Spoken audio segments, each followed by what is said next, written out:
Prophet Ramakant पाणी संघर्षरु समृद्धि पर्यंतर यात्रा। ए दुनिया जोटी कहार कहापाई किछि चिंता नहीं, एटी समस्ते निज पाई दौड़ुछंती।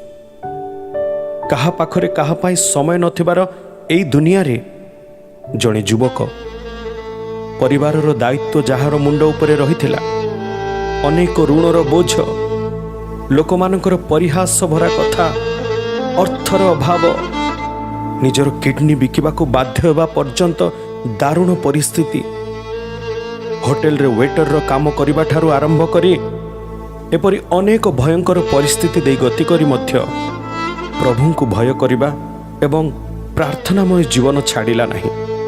तृषा और क्षुदार सहित ईश्वरंकर अन्वेषण करुथिले। एपरि परिस्थिति रे से जर्मनी जाई सेठारे चाकरी करी सुधा प्रभु को सेवा करिबा पाई एवं निज मातृभूमि भारत रे रही निज लोक माननकु एवं अनेक हजात्मा माननकु प्रभु को पाखकु आनिबा पाई प्रभु को दास विदेशर चाकरी छाड़ी निज देश को फेरी आसिले। 12 वर्ष पर्यंत अनेक संघर्ष दे गति कले। ए समस्त दुख कष्ट सहिला परे प्रभु को राज्य पाई अक्लांत परिश्रम करू करू प्रार्थना जीवन काटू काटू प्रभु को दास ईश्वर शक्ति एवं वरदान गुड़िक पाइले।